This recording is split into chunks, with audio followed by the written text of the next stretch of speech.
Bismillah ar-Rahman ar-Rahim. In the name of God, the Merciful, the Compassionate, my dear brother, Your Royal Highness Sheikh Mohammed bin Zayed Al Nahyan, President of the السادة UAE, رؤساء الدول والحكومات heads of state and government, honorable ministers, ladies and gentlemen. تهنئة It gives me pleasure at the outset to congratulate رئاسة مؤتمر the United Arab Emirates on presiding over the 28th Conference of the Parties of the UNFCCC. مشيدا بحسن التنظيم ومؤكدا I commend the exquisite organization, and I express my full confidence in the UAE's ability to achieve the goals of this conference. الشيخ العام المقبل Like Cop27, Cop28 is taking place amid dangerous and grave political challenges that are no less dangerous than climate change, which requires of us political leaders to work diligently and sincerely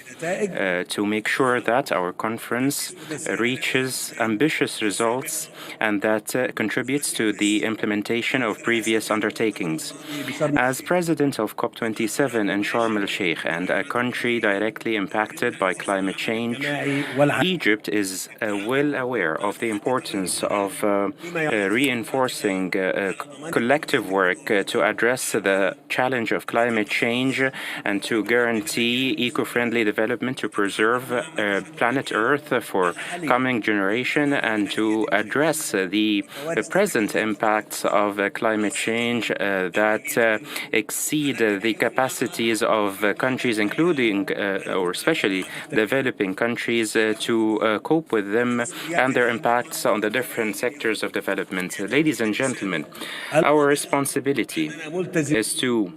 reaffirm that we are committed to implementing the procedures that we have agreed on in line with the Paris Accords and in line with the state of the art of science and in pursuant to the principle of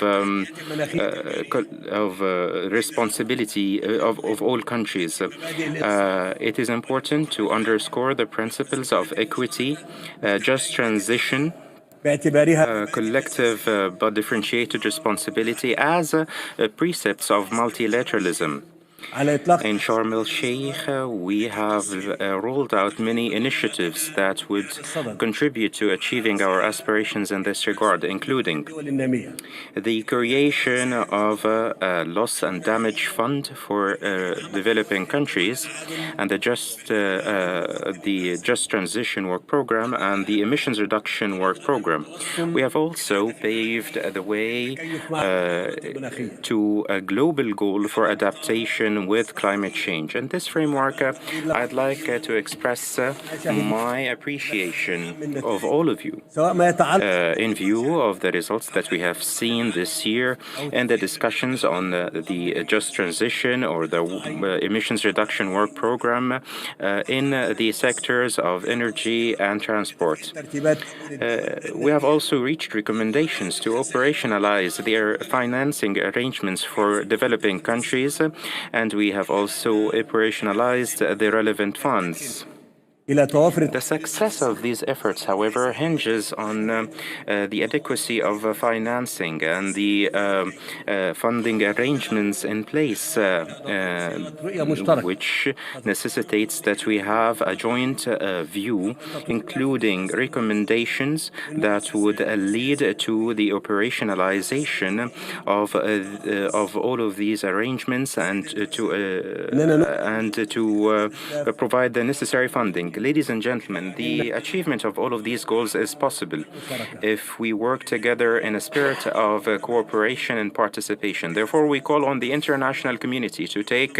more ambitious steps in COP28 in Dubai and to expand the participation of communities and to refrain from any unilateral acts that only serve self-interests. And I look forward to more results from COP28, including a reinforced international framework for cooperation and to provide technical and financial support for developing countries. In conclusion, Egypt is committed to addressing the challenge of climate change, and I'd like to issue a global call to all parties to provide